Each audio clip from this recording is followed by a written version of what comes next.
Hello, everyone, and welcome to the Osterville Village Library. Thank you so much for joining us on this Saturday, and to all of our friends on Zoom, thank you for joining us there as well.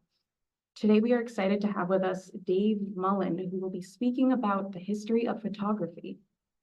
As we are approaching the 200th anniversary of the first recorded photograph, we look back at how the intersections of physics, chemistry, mechanics, and art have led us to a time where no image can be considered true. From Leonardo's camera obscura to Niépce's 1827 heliograph, to Atget's Paris, to Ansel's Yosemite, to Photoshop's AI, changes in technology have driven artistic vision, and artistic vision has pushed the boundaries of the era's technology.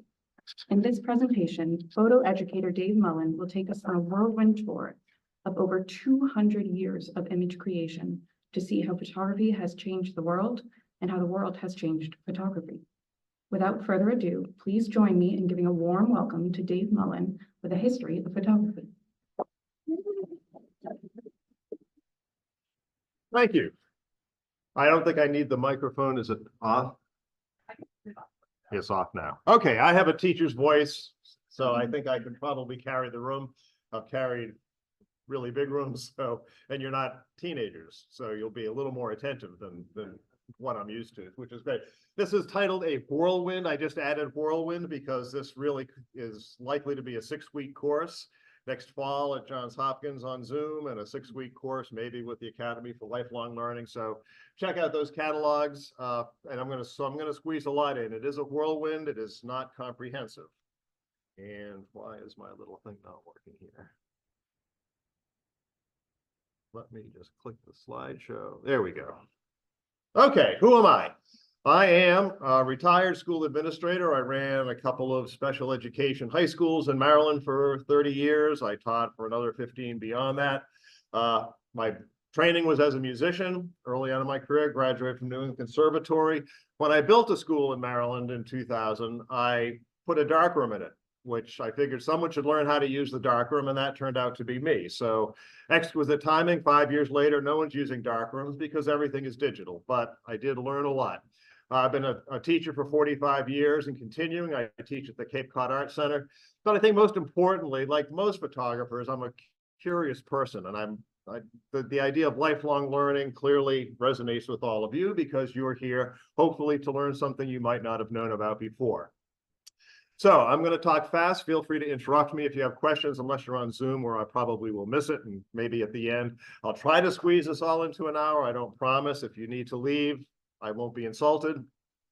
But let's just get into some terms. What is photography? The word photography comes from the Greek photos, meaning light, and graphein, meaning to draw. So it's light drawing.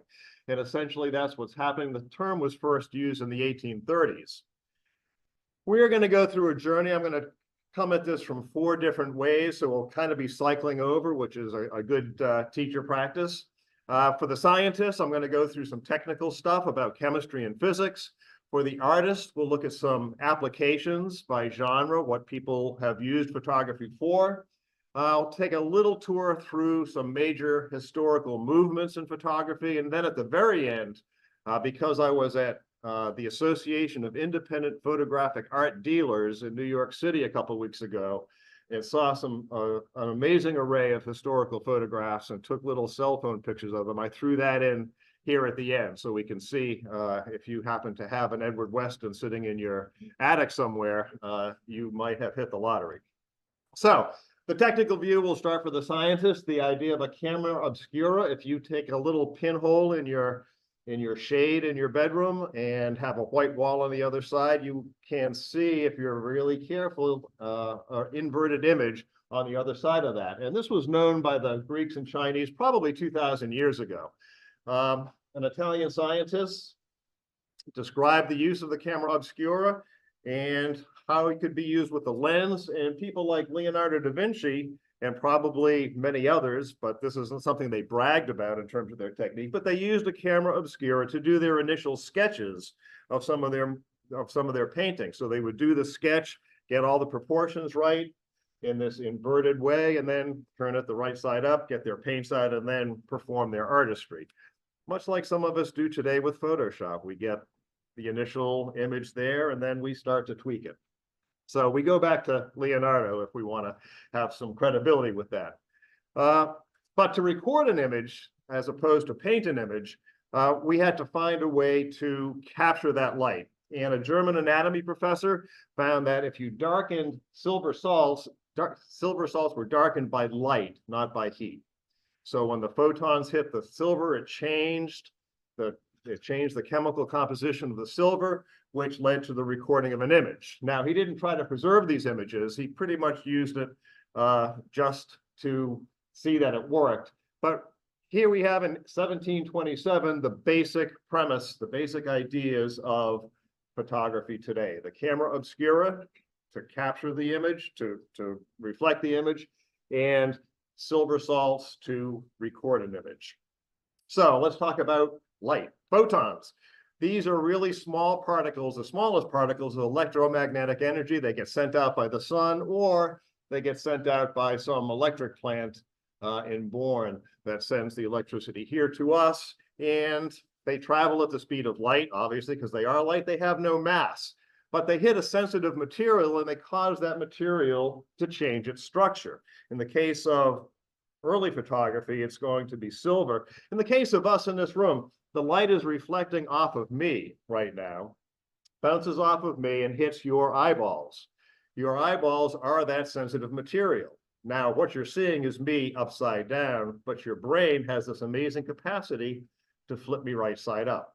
So your eyes are essentially doing the same thing that a camera does. And what these early photographers are trying to do is capture what our eyes see. And basically the photons flow in through a lens, they hit a light sensitive material. And that's really not going to change, except the diagram will change. Early camera, these are our cameras today. The light travels in through a lens and hits some kind of sensitive material. So the first photograph. Oh, let me see if I can move our zoom. Well, I can minimize our zoom people and move them a little bit out of the way. There we go. So in 1822, which is more than 200 years ago, Niépce, a French inventor, he was kind of an amateur, but he created the method where light could capture these images. So he oiled an engraving to make it transparent.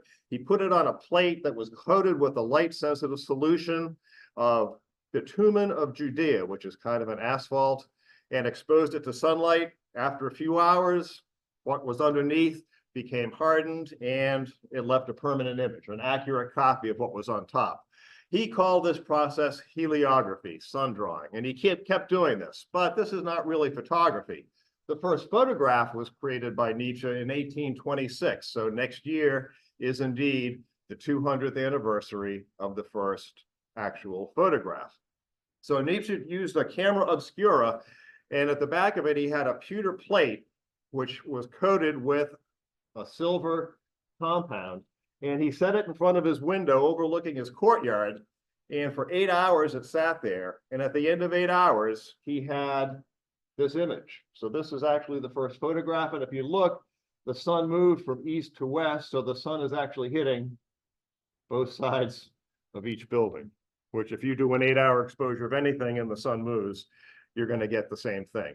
So this is not the most beautiful photograph in the world. Like many of us, he took a clunker, but it was the first one.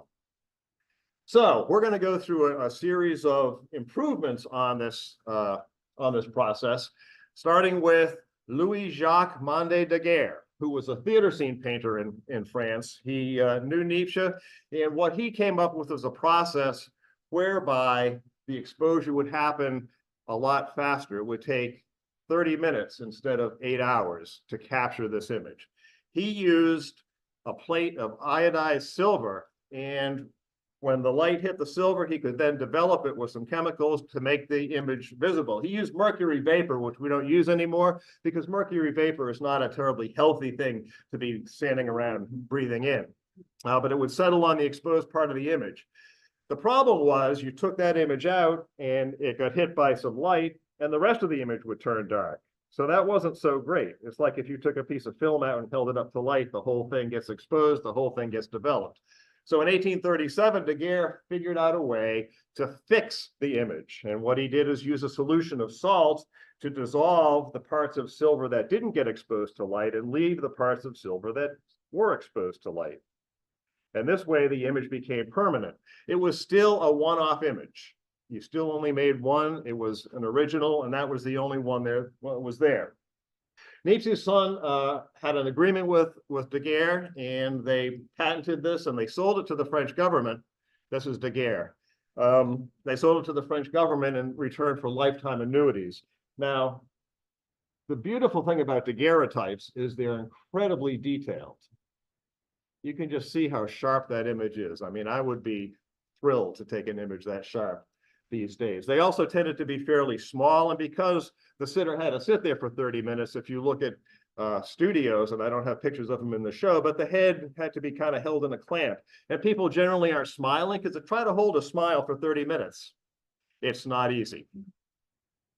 So they spread the word. Daguerre published a book, became a bestseller, and it was out there. There were a few other people working on this. There was a Brazilian, Hercules Lawrence, who worked with this, but he was doing it in Brazil, where the center of science was really Europe. This is where things got spread around, and Brazil was pretty remote. So his process wasn't really known about until the early 1970s. And there were others who claimed to have invented photography, but no verifiable proof has come to light. Right, there's a pun. It's bad. But to this point, everything is a one-off. So we're making original images, just like a painting, except we're capturing the light and it's more accurate. It took an Englishman, William Henry Fox Talbot, to create the negative-positive process. And he made paper light sensitive. He soaked it in solutions of salt, sodium chloride, and silver nitrate. Silver is the key piece of this. Silver keeps coming up in all these different compounds. And we'll see later on, when you see an image and it says silver gelatin print, you know it's an analog, not a digital photograph, because that silver is the part that gets developed, going all the way back 200 years. So there's the chemistry, if you're interested in the chemistry. But the part that was exposed to light became dark, and that produced a negative. The negative could then be reused by putting it on another piece of sensitized paper, shining light through it. The dark parts became light, the light parts became dark, and you could make more than one image. So at this point, we have the positive negative process, and he used the sodium hyposulfate, which fixed the print to the paper. So just like Daguerre had the image fixed to the metal, now we have the image fixed to the paper. And he did beat Daguerre to the publication of his process. So right now we can see 1835, we're pretty close to where we'll be in the year 2000. There's William Henry Talbot Fox. The salt paper process was not as sharp as daguerreotypes, and you can kind of see that in these. But these are some of his images using the positive negative process, everyday scenes. So the technology improves. There were a couple of Viennese, Petzval and Voigtlander. Voigtlander still, the company still produces lenses, so you can buy those lenses. They're very good lenses. They're very expensive lenses. They worked on creating a smaller camera, because the camera at this point is like a camera obscura, and better lenses. So Petzval created an achromatic lens, which allowed the light to come in 20 times faster than the previous meniscus lens, which is a very simple lens. And Voigtlander shrank down the box, so it was a little more transportable. You could transport it with a horse and wagon instead of having to take up a whole room. So they published this chemical acceleration process. And here's a simple meniscus lens, a little bit cut off by zoom, but you can kind of see everything kind of comes in and converges at one point. But an achromatic lens breaks up the light rays into blue and red and white, and all the rays kind of focus. So it's a little more curved. This back piece changes the light. Now this is the physics. Here's the math. I'm not going to go through that. You can thank me later. But this is what achromatic does. If you're interested in this formula, I'd be happy to share it with you. I can't say that I understand it. But current lenses today, this is kind of what they look like. And this all comes out of that work in the 1800s. And when you add in all the mechanisms for autofocus and all the things that and zooming, all the things that our lenses can do today, you can see why they cost hundreds to thousands of dollars. In America, the earliest known photography studio was in New York City, not surprisingly, in 1840, where Alexander Walcott opened up a daguerreotype portrait studio. And the United States led the world in this. Portraiture, obviously, for many reasons, became the most popular genre. We want to record images of ourselves, our loved ones, people that we care about. When you go through your parents, grandparents' pictures, the things that you're interested in tend not to be the pretty sailboats out on Cape Cod Bay from 100 years ago. They tend to be the relatives from 100 years ago. And those are the ones that you save. Those are the ones you scan. Those are the ones you wish somebody had written the names down on the back of, which is something for all of us to remember. A lot of the daguerreotypes were painted. This was a big job for women at the time, who were not, by and large, in the workforce in the 1840s. So they would paint daguerreotypes. Daguerreotypes are very fragile. They're made of silver. They tended to be covered in glass. This is what a daguerreotype camera would look like. And there's an image of Walcott taking an image of somebody else. And then hand coloring it was our first color photography.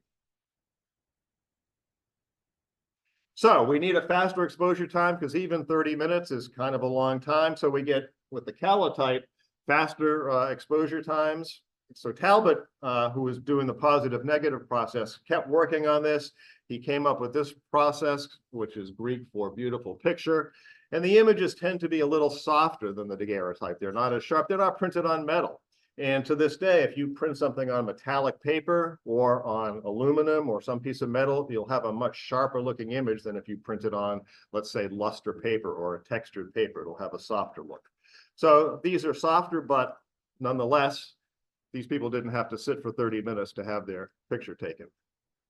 Now we move on to what essentially comes very close to the modern photography process, the wet collodion process. So we have faster exposure time, so we have sharper images. So it's the best of kind of both worlds. We have a faster exposure and we have images that are as sharp as daguerreotype. The downside is with the wet collodion process, you have to coat the glass plate and take the image and then develop it while the whole thing is still moist. So it's a really messy process, and it also used some fairly dangerous chemicals, but it was 20 times faster than the previous methods, and it wasn't patented. And it was easy to make paper prints from glass plate negatives. And this is really going to dominate the next 20 to 30 years of photographic history, the wet collodion process. And these glass negatives would last a long time. They were impervious to water. What they weren't impervious to was dropping, because they were glass negatives. So when you see old pictures of Abraham Lincoln and others, you may see lines going through them. That's because the glass plate was cracked. So these are all from wet collodion negatives. And some of these that are really sharp, like this one here, these are current artists who are using wet collodion as an alternative process. So people are still doing this work with these old processes to get these looks. And it is a very striking look.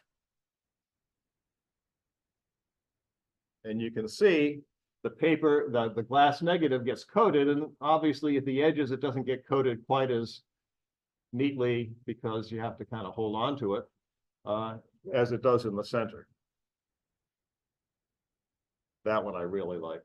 Oh, the eyes on that are just so intense. So to this point, we're working on salt paper. Now we have the development of albumin paper.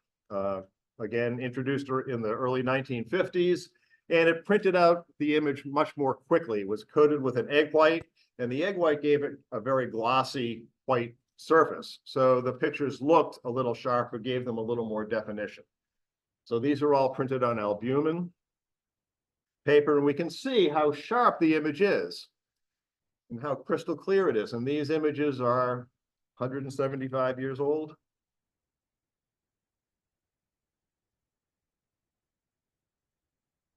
So this is great, but it's still a pretty expensive process. You have to have some access to photographers. We're going to move on now on to ambrotypes and tintypes, which is sort of daguerreotypes for the masses. This is a way to produce images that are reproducible using the wet collodion process, but we can create them on cheaper materials. So we create them on tin, we create them on other kinds of iron sheets, and with these ambrotypes and tintypes, many more people can afford them. And we'll see a lot of these with Civil War soldiers. Before they went off to war, they would have a tintype made because who knew if they were coming back? And a lot of them obviously didn't. And if you go to the antique shops, probably, I don't know, maybe not so much on Cape Cod, but I know in the mid-Atlantic, you know, near Gettysburg and Hagerstown, Maryland, where there were Civil War battles, you can find in the antique stores there tintypes and daguerreotypes for sale. Not the tintypes tend not to be that expensive. The daguerreotypes are more expensive. Tintypes, because they're made on tin, they're cheaper. Daguerreotypes are made on silver. They're not as cheap. But again, more people could afford these. So we have more of a mix of the demographics. And again, today people are still using tintype and ambrotype to make images. And we can kind of see it's a wet process from the wet collodion negative. And there's actually a cell phone app called Tintype. So on your cell phone, I'm not sure if it's both Android and iPhone, but there's an app called Tintype, and it makes images that kind of look like this. And it's fun to play with. And you can see the reversal here on the lettering. But here we have the pictures that are important. They're of family groups. And of course, all their names are lost to history. And again, current artists using tintypes. This lasts until the early 1870s. And now we have a new process that comes along. Richard Leach Maddox said, what if we were to suspend silver bromide in a gelatin emulsion? And they start producing dry plates. And these dry plates have the advantages of wet collodion without the wet part. So they have that silver gelatin, but we don't have to go through all the rigmarole of coating it, taking the image and developing it and fixing it while it's still moist. The gelatin plates were faster still, 60 times more sensitive than the collodion plates. So now the camera doesn't have to sit on a tripod. We can walk around with it. So these small handheld cameras became a lot more accessible to the masses. The most popular dry plate camera was the Kodak camera, introduced by George Eastman in 1888. Now we're in the area where most of you looking around the room are familiar. You all remember Kodak. You press the button, we do the rest. So instead of glass plates, there was a roll of flexible material that had the gelatin silver in it. You could take 100 circular pictures, and you sent the whole camera to a Kodak factory, and they sent it back reloaded with the prints. That's what it looked like. And actually, this roll of film, if you go to Orleans Camera, which I think might be the only camera store left on Cape Cod, or Hunt's off Cape, you can ask for 120 or 220 film, and you'll get a roll that looks very much like that. But then you need a medium format camera to shoot it with, which some of us have, some of us gave to our kids. This is the ad. The camera cost 25 bucks. If you wanted to reload it with film, it would cost you $2. For comparison, the price today would be $872 using my inflation calculator. And to reload it would cost you $70. So if you think film is expensive now, it was for the time even more so. This is the chemistry of what happens. We have the silver enmeshed in the gelatin on the top layer. Then there's a layer underneath to support it. There's a plastic base, which is the flexible part. And then there's an anti-curl layer. For color film, we have the same thing, except we have 3 layers of silver gelatin. And one of them has a yellow dye, one of them has a magenta dye, one of them has a cyan dye. And so they record different levels of, or different colors of the spectrum that come into that level of the silver gelatin. Now, that's not going to come on till the 1950s, much later. And in terms of the paper, we have the same basic process. We have this layer on top, which is the gelatin emulsion, which contains silver, and the silver is what records the image. Underneath it is this barium hydroxide layer that gives it the whiteness, and then there's paper underneath. So that's what the photographic paper until the early 2000s looked like. So for us, who are old people, we took pictures from the 1950s to the early 2000s. And this is what we did. We took an image on a sensitized material, which was the film inside our camera. The structure changed. The image, the negative image was reversed. We took it into the darkroom. We developed it in a developer. And those of you who ever, how many people here did ever play in the darkroom? Oh, okay. So you know there were all kinds of, you remember D76, and there were other kinds of developers, all different things you could use, and we experimented with them. We were so into finding the perfect developer and film match because there were all different kinds of films as well. So there was a lot of variation in the film and the developer. After the developer comes out, and we put it in a stop bath, and the stop bath stopped the developing. It neutralized the developer, which was if I recall, an alkaline solution. The stop bath was an acidic solution, so it neutralized it out, stopped the developing. Then we put it in the fixer, which would fix the silver to the paper. And then we had a fixer remover, and then we had black and white for most of us print. So why did Kodak blow it? Well, we move on to digital. Kodak actually came up with the first digital camera in 1975. And just a little bit of the technical part. You all look like you were there at the early stages of the computer revolution as well. So you know that zeros and ones, the electricity is either on or it's off, 0 or 1. That's a bit. 8 of those makes a byte. That's one piece of information. 1,000 bytes is a kilobyte. That used to be the size of our storage. Now it goes to megabytes and gigabytes and terabytes. And for our camera purposes, megabytes, 24 megabyte camera would have 24 million bytes. So it would have 24 million pieces of information. So we have in color photography, we have the same, what we just talked about, the 3 layers of different colored silver gelatin dyes. With the digital camera, we have those same 3 colors. Well, not the same 3 colors, it's a little bit different, but we have red, green, and blue. There are twice as many green diodes as there are red or blue, because green tends to do better with skin tones. And what happens, just like with the silver gelatin color film, the light comes in. If it hits a diode that has a red filter on top of it, the red goes through and gets recorded by the sensor underneath. If it has green in it, it goes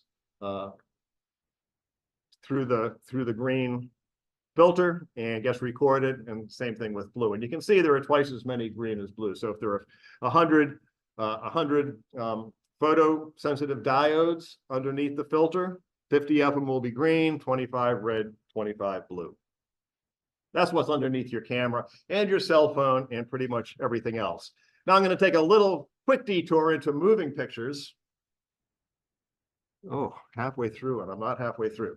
So the question was, does a running horse ever have all 4 hooves off at the same time? So Edward Muybridge put up a bunch of cameras, and as the horse ran across, he got pictures of it. Walking, jogging, trotting. And of course, we can see that indeed, a horse has all 4 hoofs off the ground at the same time. He played them all at once in 1880 at a science convention in San Francisco. He did these experiments with other animals, including human beings. And this was the first motion picture. And he shot 24 frames a second, which is still kind of the what we use today. So today you have that same technology in your camera. You can shoot 24 frames a second, which is very much like what the classic film from the 1950s, 60s, 70s is, moving films. But we can also change that 29, 30, 60, 120. 60 and 120, if you play around with your cell phone settings, will give you slow motion photography.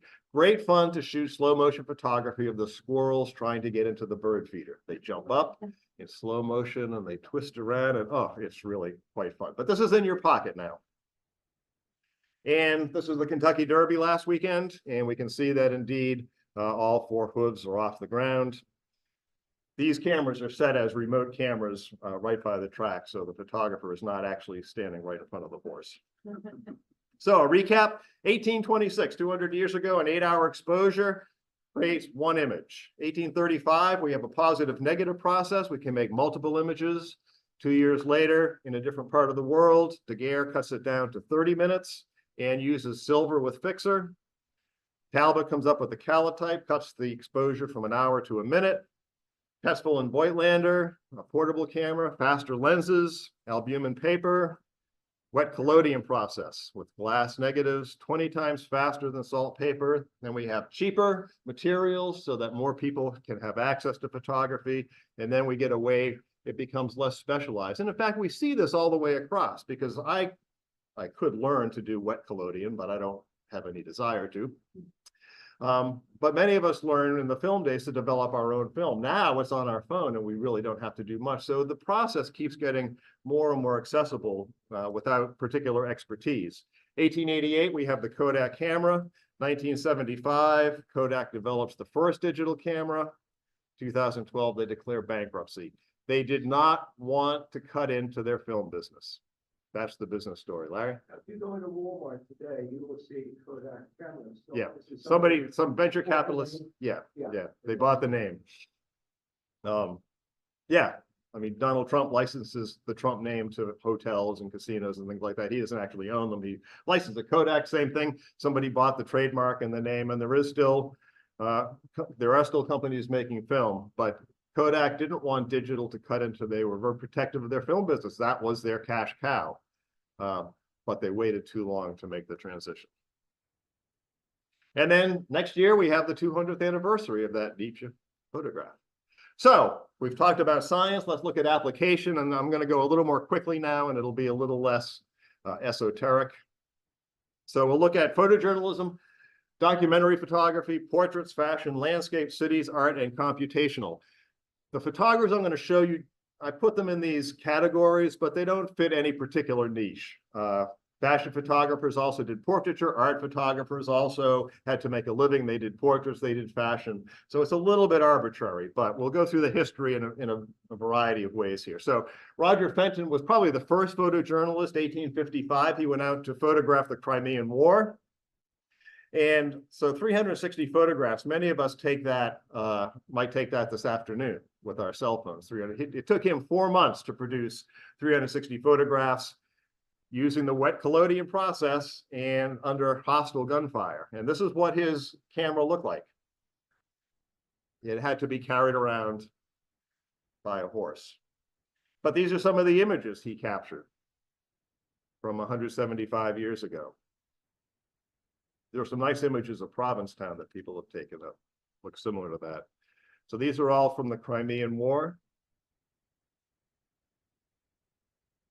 We move to America, the Civil War. This is Antietam battlefield. That Dunker Church is still there. I used to live in Maryland. I lived there for 45 years and went to Antietam many, many times. And it's an amazing battle. The bloodiest day of American history. Probably a single day. Gettysburg had more casualties, but that was 3 days. Antietam was 1 day. Incredible military stupidity on the part of the Union. Anyway, Civil War photography, photojournalism really came of age. The 3 main ones were Alexander Gardner, Matthew Brady, Timothy H. O'Sullivan. Brady took credit for a lot of photographs that weren't his, including some of Gardner's and O'Sullivan's. But Matthew Brady is the name that many of us recognize. He started a gallery in Washington, D.C. His grave is at Congressional Cemetery in D.C. If you ever get a chance to go there, it's a really interesting cemetery. J. Edgar Hoover, John Philip Sousa, Marion Barry, who was the mayor of D.C., all folks who were buried there. But he did take credit for some of his apprentices' work. This is the earliest recorded image by Brady or one of his apprentices. This is John Quincy Adams, after he was president. At this point, I believe he was a congressman, but The first president we have photographic record of is the 6th president, and then Andrew Jackson, our 7th president, and this was again after he was out of the White House. I think that might be John Tyler, James Buchanan, some of our more illustrious, we do get to some illustrious people, Edgar Allan Poe, Robert E. Lee, Ulysses S. Grant, obviously Abraham Lincoln, and we can see the glass plate negative where there's, some deterioration. Many of these are available on the Library of Congress website. This is a victory parade down Pennsylvania Avenue in Washington, D.C. After the Civil War. A lot of these photos from the Civil War were staged. This is Gettysburg, Little Round Top, place I've been to many, many times. But a lot of times the photographers would move the bodies around before they took the image. You can see any kind of movement got a little bit blurred because these are still pretty long exposure times.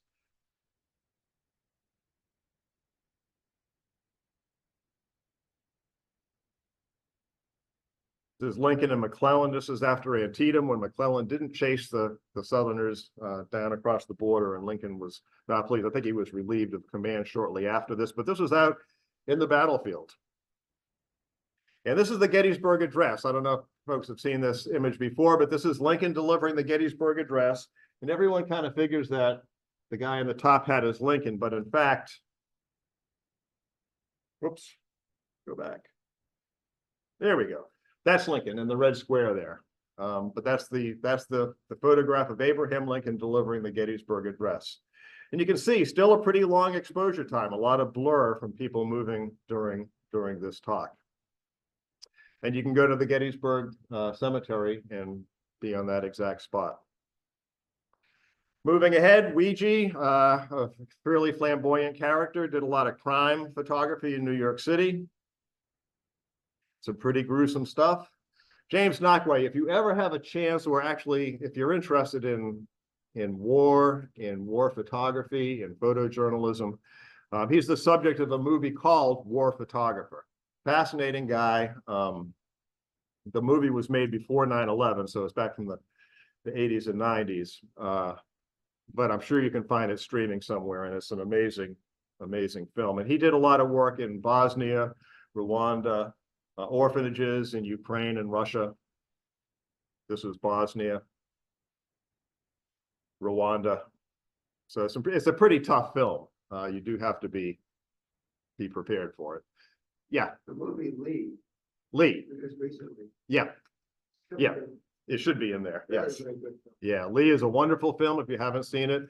And there is a Cape Cod connection with Lee because her partner, David Sherman, his nephew, Roland Sherman, who did a lot of civil rights photography, actually lives in this area.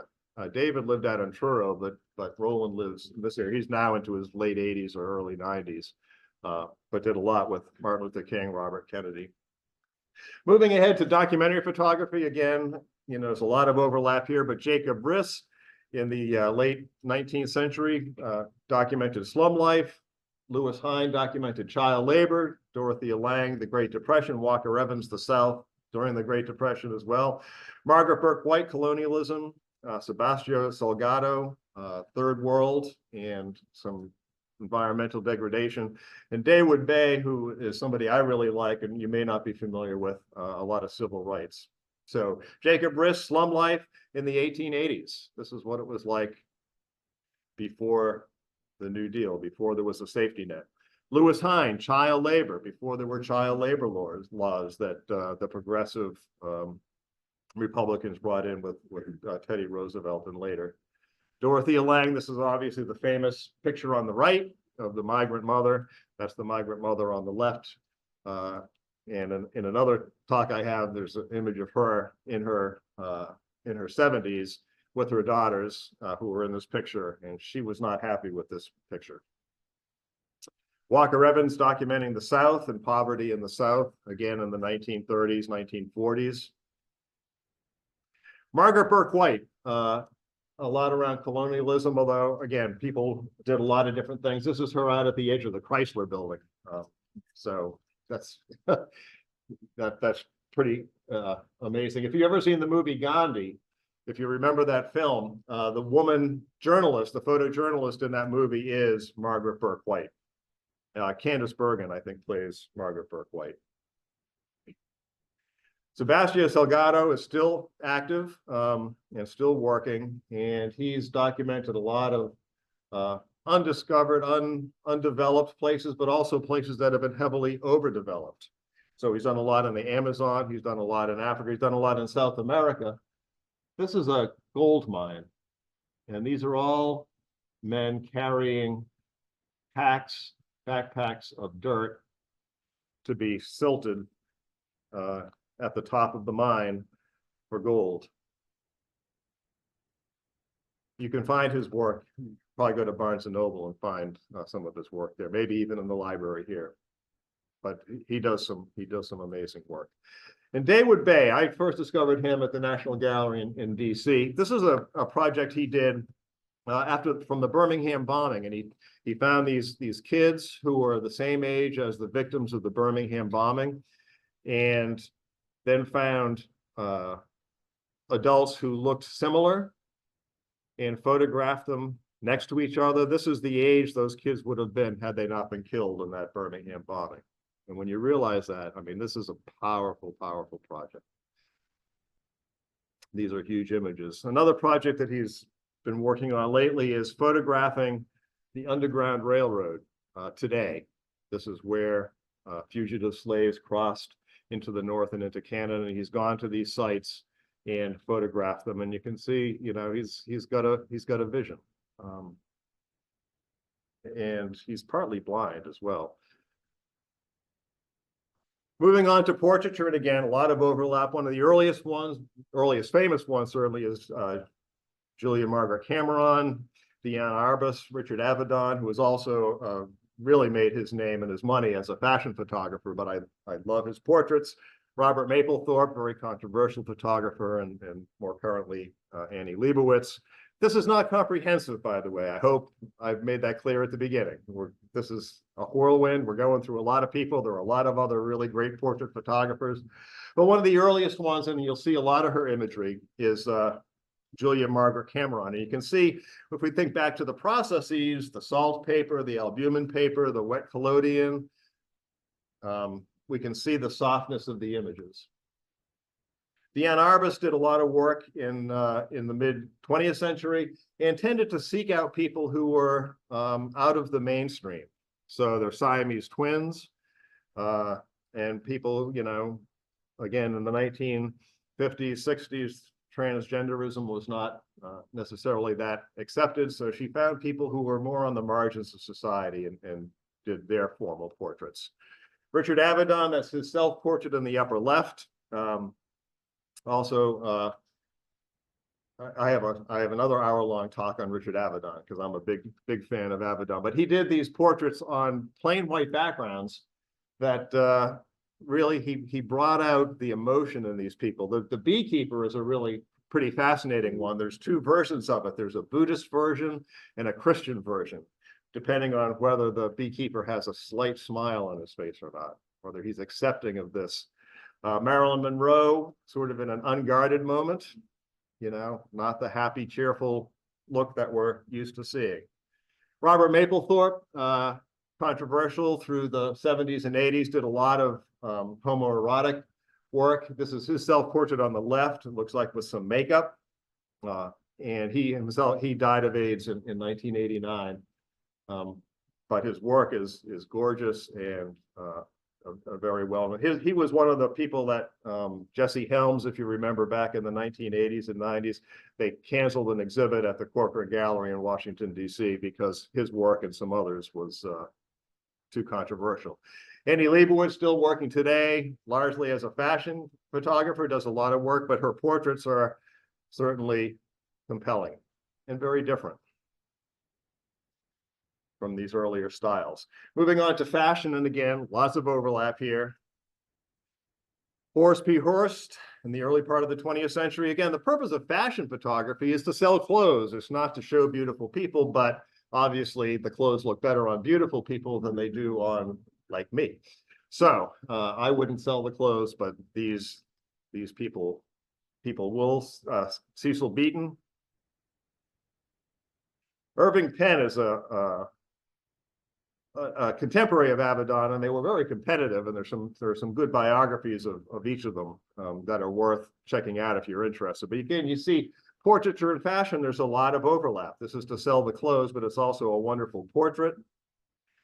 And a lot of these were from Vogue, Harper's Bazaar. And if you want to see great fashion photography, go to Barnes & Noble, go on the newsstand there and pull down the latest issue of Harper's Bazaar, Vogue, Elle, any of those magazines. And don't look at the stories, look at the ads, because the photography in those ads is beautiful. And it comes out of people like Avedon and Irving Penn selling lipstick. Helmut Newton, another fairly controversial fashion photographer, probably better known for his more provocative work, but also a fashion photographer. David Bailey, British photographer. And a much more contemporary one, Dave LaChapelle. And you can see really saturated, hyper-saturated, hyper over-the-top sets and designs and all these kinds of things. It's a really different look. I'm not quite sure what they're trying to sell, but they're selling something. And this one, a really different take, very elaborate sets and setups and all these kinds of things to sell something. They might be selling some kind of booze there in the middle, but whatever it is, he's got the Last Supper with a variety of characters. Really fascinating stuff. How people come up with these ideas as opposed to just responding to what's in front of us like most of us do. So moving on to landscape photography, Cape Cod is a place where a lot of us do this. So we'll go through a bunch of folks. From the 1800s, the first photographs of Egypt by Francis Firth. And these are places that people in Europe, by and large, would not have seen, or in the Americas would not have seen absent these photographs. The first pictures of the pyramids, the Sphinx, all these ruins that have been somewhat preserved. Edward Weston, known for a lot of different work. And again, these people were all making money. Weston did a lot of portraiture to pay the bills. He didn't sell a lot of sand dune landscapes to pay the bills, but he did a lot of landscape work. He did a lot of nude work with various women he was having affairs with.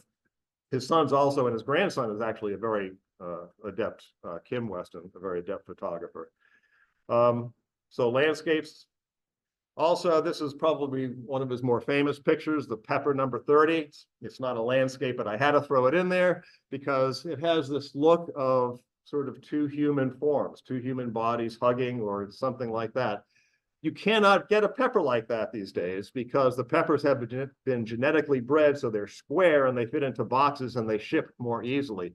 But if you go to a Google image search and look for Edward Weston peppers, this is the most famous one. But he's got all these wonderful images of peppers that look just, they're bizarre and breathtaking.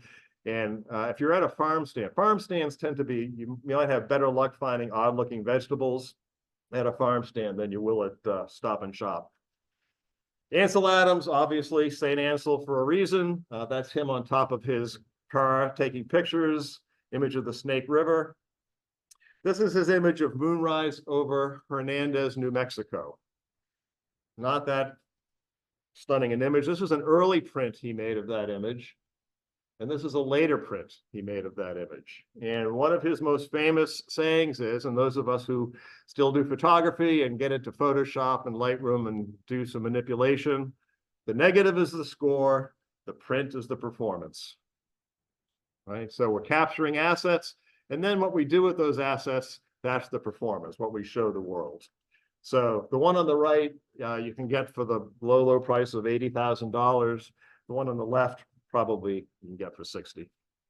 Robert Adams, not a relation to Ansel Adams, but a very different take on landscapes, much more about the bleakness of landscapes, how humans have affected landscapes. So we have a more cynical look at the landscape from some of these more contemporary landscape photographers. And it gets more cynical. Stephen Shore, contemporary of many of us, how we've kind of desecrated the landscape. So it takes away that Ansel Adams romantic image of the landscape and gives us a very different look. And then finally, Edward Burtynsky, who does really large scale work. And his is very much about environmental degradation and what we've done. Strip mining, in some ways, without the human piece, like Salgado's. But that's not Half Dome.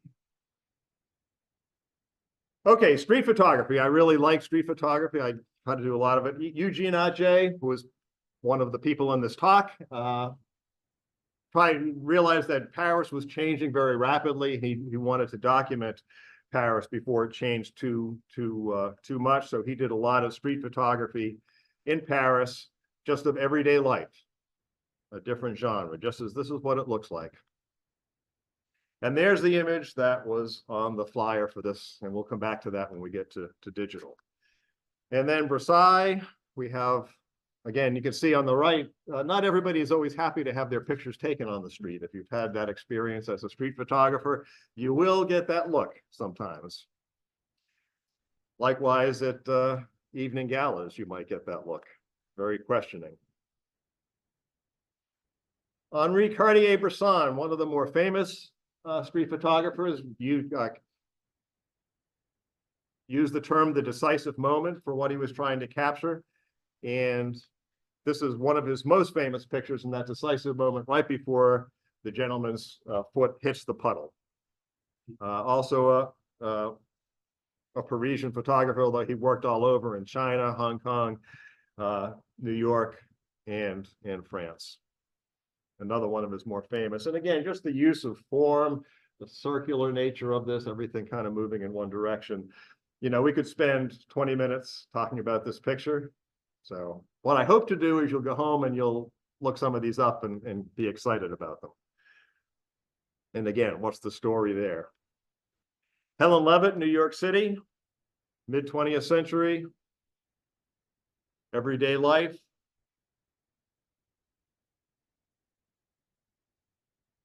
And some commentary on race. Robert Frank, who published a book, The Americans, in the 1950s, post-World War II.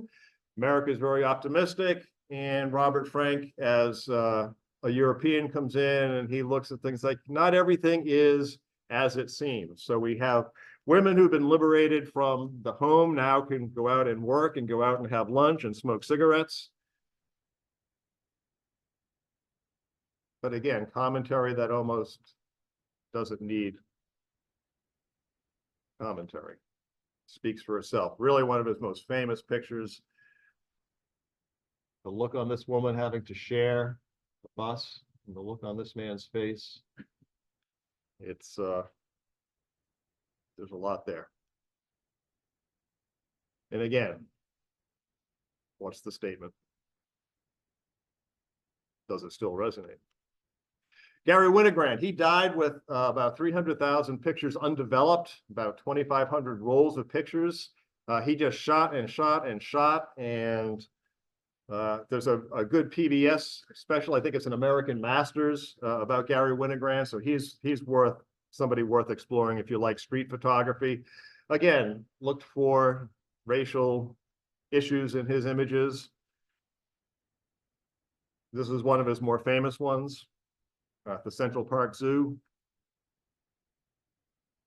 These are not staged. These are walking around New York City. Joel Meyerowitz is still working, still active. He actually did a wonderful book about Cape Cod called Cape Light, which I'm sure you can get at any library on Cape Cod. Has shot mostly in New York. Now I believe spends most of his time in Tuscany in Europe. Movies were cheaper back then.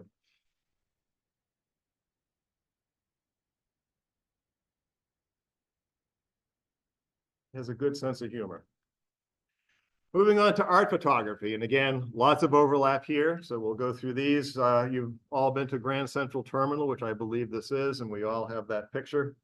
Alfred Stieglitz, very influential American photographer, early 20th century, had a gallery in New York City, and had a magazine called CameraArts, where he published a lot of up-and-coming photographers. And pictures of clouds. This is kind of a weird thing, right? You think about 1902, 1903, taking pictures of just clouds. It's a little unusual, still a little unusual. He called these equivalents, and they were equivalent to something. This is his wife, Georgia O'Keeffe. They did get divorced, but they were married for a long period of time. And one of his more famous pictures, the steerage, the first class people up on top looking down on the people in steerage below. Edward Steichen, again, a fashion photographer, but some sort of everyday, unusual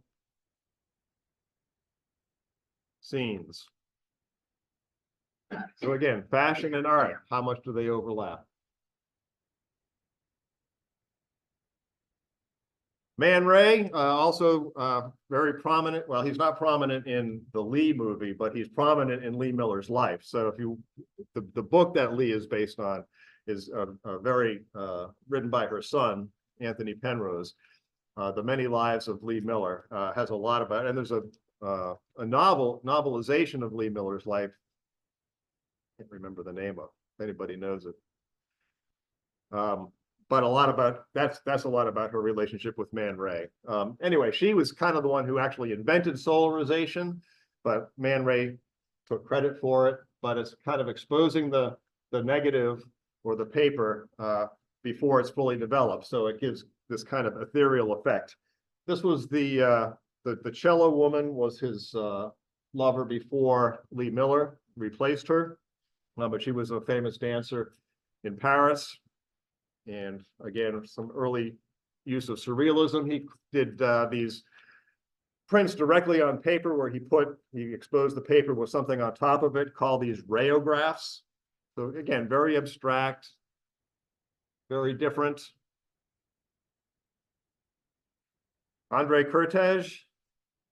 I'm going to start going through these a little quicker, but you can see that the art becomes a little more prominent. Paul Caponegro just died last November. Again, somebody I really like, you know, an abstract of a rock wall.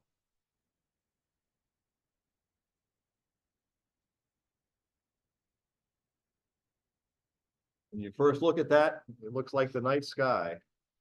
When you look at it a little longer, it's an apple. And this is one of his more famous ones as well, the running deer. Kind of an accidental capture. Cindy Sherman, another fashion photographer, but does a lot of art. She uses herself. So all these pictures in this set are of Cindy Sherman. She did a lot of sort of cynical work around questioning fashion. So a lot of her stuff, kind of things like this, are throwbacks to fashion of the 1950s.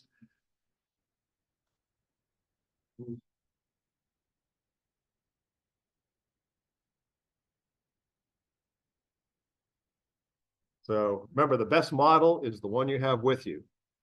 So when you take a selfie, you can use that to do all kinds of fun things. Now we'll move on to today, digital and AI, very quickly. Robert Farber, who's done some digital work, but he had a bunch of negatives a bunch of prints rather, that were damaged in a flood and wound up with these interesting looks, and he now scans them and sells them as prints. These are all fashion photographs.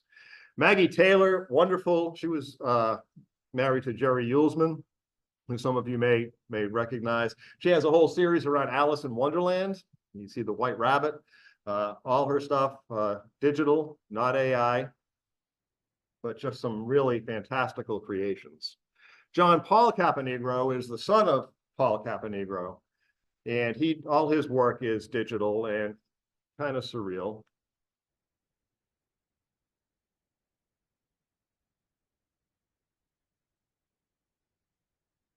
And then we get into my work. Photoshop, Midjourney, Dolly, different cell phone apps. The woman on the right was a creation on, I don't even remember which one it was, but the prompt was beautiful young woman, grunge style. And this is what it came up with. And then I brought it to Photoshop and tweaked it a little bit to make it a little more dramatic. I really like that image. One on the left is the prompt was an old trumpet player with white hair and a white beard. That's me. And I don't think I used my photo as a prompt, but this is what it came up with. You'll notice that this trumpet player has no opposable thumb, but he does have 5 fingers. So AI has some distance to go.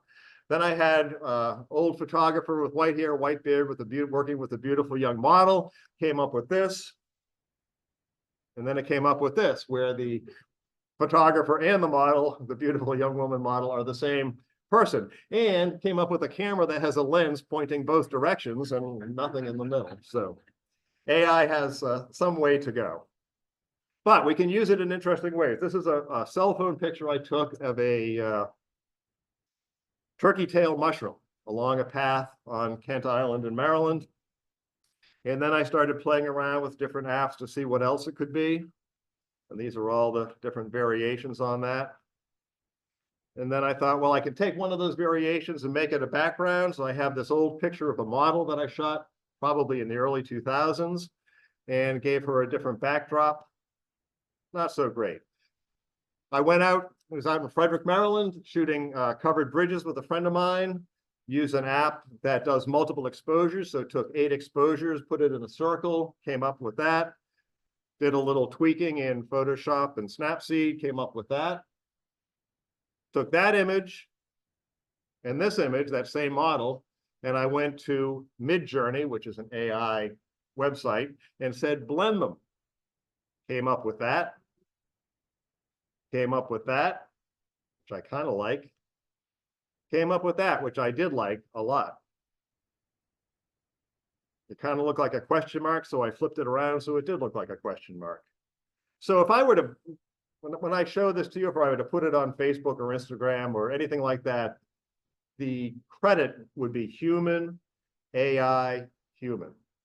So the images are initially mine, and then it went through some AI process, the black box. I don't know exactly what the AI did. And then it came back to me and I did some more tweaking of it. So I'll take that same turkey tail mushroom, I'll take that AI image and I'll combine them.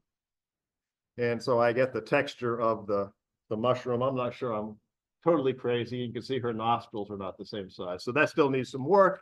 But this is, again, a combination of human, AI, human.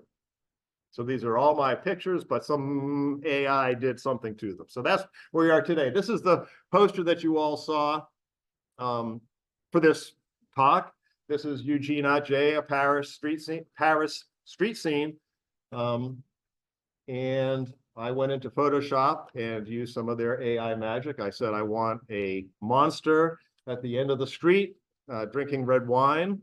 And I want some other monsters. And I put in a clown. And this is what I got. And Photoshop did a pretty amazing job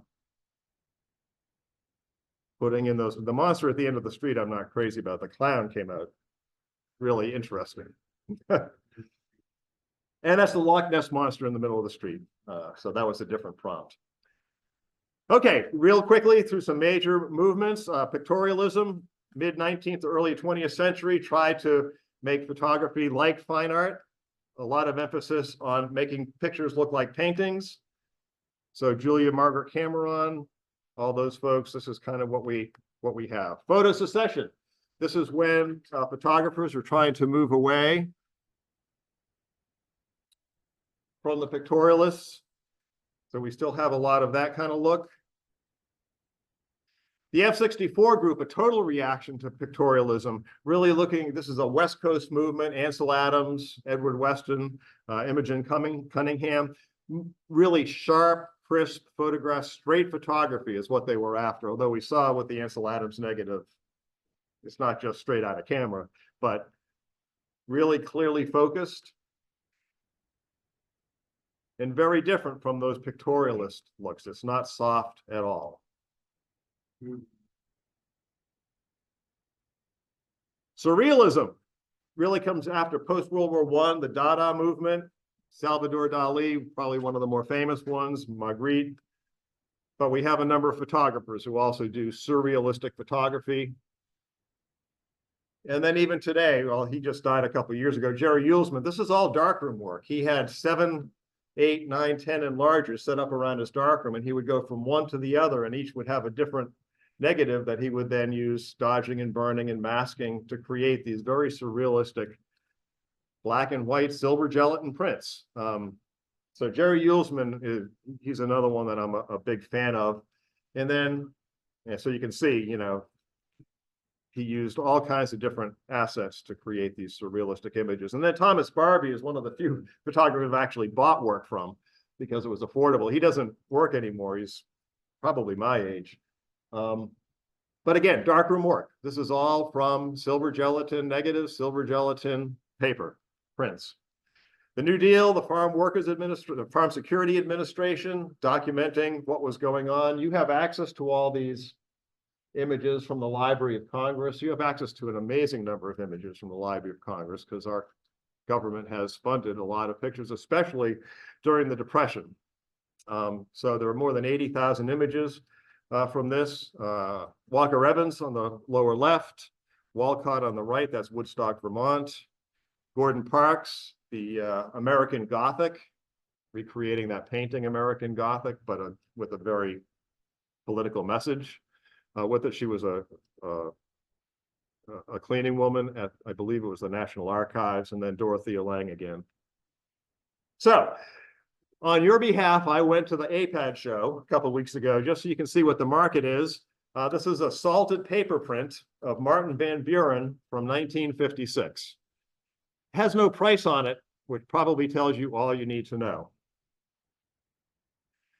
Henry Wadsworth Longfellow, an albumen print from a collodion negative. So you can see these things kind of circling back around.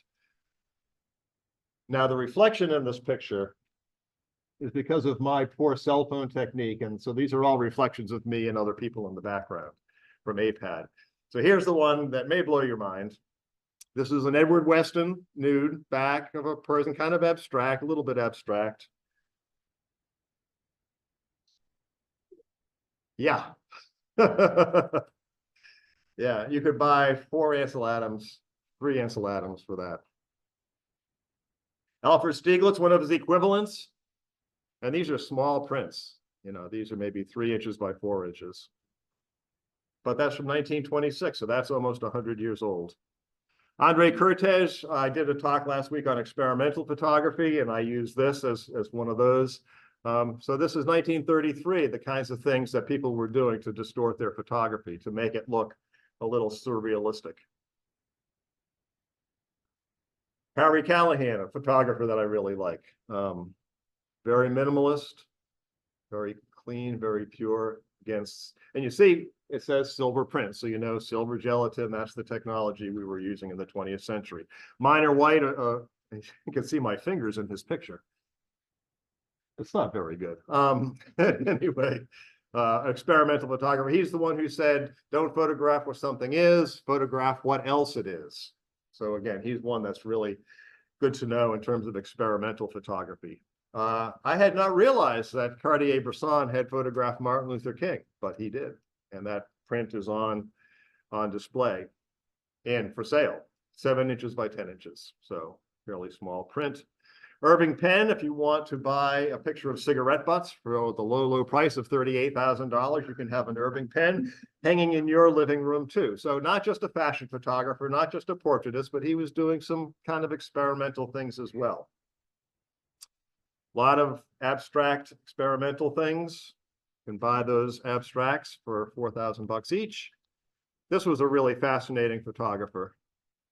These are all cut up prints and then glued back together. And it's huge. It's about 6 feet tall. New York City, roughly in the right place. Maggie Taylor, relatively affordable at only $3,200, and really a pretty interesting image. I was tempted, but I would have been in big trouble if I came home with a $3,200 print. Doug Miles, another contemporary photographer, this was just shot last year, takes an archival print. I'm not sure who the original print was, probably not Edward Weston, Edward Curtis, somebody else, but then he took a modern day Native American and put that picture on top. So again, some commentary there. People are still printing on unusual things. So this is printed on plastic with gold paint. 4 pieces, and they were all kind of wavy. People are still doing platinum collodion printing. This is printed on gold. Beautiful, sharp, tack sharp. These are like daguerreotype sharp. Beautiful, beautiful pieces. Oops, what did I do? There we go. So, what's coming up? I'm teaching a sports photography class at the Cape Cod Art Center. I'll be on the boat for the Fagawi race photo shoot on May 24th. And sometime in the fall, we'll be doing a portrait photography workshop over a weekend, a Saturday and Sunday at the Art Center. You can find me, anything I do is usually on the Meetup, Photographers of Cape Cod, but this is all my other stuff. I'm happy to answer questions, and you can have this print for less than $240,000 if you're interested. So happy to take any questions. I'll try to answer them to the best of my ability, but otherwise, thank you very much. And I only went 10 minutes over, which was good. Although I talked really fast, and I apologize. Larry, What got you started? on this? Photography in general. Oh, I built a darkroom. I built a school, and I said, well, we should have a darkroom. So I put a darkroom in, and then nobody knew how to do photography. So I taught myself how to do darkroom photography. I just, it's not. There are a lot of musicians who became photographers. Ansel Adams was a well-known concert pianist in San Francisco, and he had to make a choice between photography and music. He was that good. I was a trumpet player. I was a teacher, then I became a school administrator, and one thing led to another. Photography requires less practice than the trumpet, so you don't have to kind of keep up with it. So, What was your first camera? my first camera, well, I have no idea what my first camera was. The first one I bought and was serious was a Nikon. I still have it. It's a film camera, an N80. And because I was running a school, I had a lot of opportunities. So I could shoot portraits. So I did all the yearbook portraits, and could shoot sports. I could go out to the soccer game, the softball game. Did a lot of sports photography with the kids. A lot of street photography just around the school. And one thing just kind of led to another. And, I've had stuff now published in Lenswork, and I just had a piece in Shots magazine. And so I'm having fun. What do you use now? Now I shoot probably 80% of what I shoot is this. So you saw some of those images there. I do bring the big black camera with me. And that's a Nikon D850. And I have a D750 that I use for studio work with all the lights and stuff, because it can trigger them remotely more easily than the D850. So if when I'm going to New York in a couple of weeks, I'll bring the big black camera when I walk around the city to do some street photography. But a lot of times I'm just out. I was out at that APAD show. I hadn't planned to have anything in this presentation or the one I did earlier this week from that show, but there were a lot of interesting images that fit right in. So I went around with my camera and took pictures of pictures. And it was fun. Yeah. Not the latest and greatest either. This is an iPhone 11, so it may be time soon to upgrade, but not right now. Yeah. In school, we used to have our students examine photographs to understand a time period, 1930s, 40s, and so on. How do you feel about it today? Because students might be looking at a Photoshop or an altered photograph. How Yep. would you handle that in a school setting? Well, we talk a lot about it. And one of the nice things about teaching photography, and I retired, stopped teaching photography while COVID was kind of the end of teaching photography in person. But it's a lot easier to teach photography on a cell phone, because you can do all the artistic and fun stuff to get them hooked. And then you get into Photoshop, Lightroom, some of the post-processing things, which also gets them hooked. And my understanding, because I have a daughter who teaches photography, they do a quarter of the year in the darkroom, and that the kids really love it because it's just so different, and it's something that nobody else can do. I mean, it used to be really special that you could make your own prints. Not so much anymore, right? Everyone in this room can make gorgeous, beautiful prints. Pick them up this afternoon at Orleans Camera. I am wondering if photographs today should have some indication that's AI or Photoshop. So my, And is yeah, that- How would you, is that, yeah, I did not have to cross that bridge with students. But I, a lot of camera clubs have had to deal with that, and so they have to have very strict rules. And to some extent, it's always going to be on the honor system, right? My own feeling is that there needs to be honesty and attribution. So I told you how I would represent those pieces I showed: human, me, AI, and then if I did something more to it, human. So it's clear that it's not all me, and probably the more interesting and creative, weird stuff came out of the AI, not from me.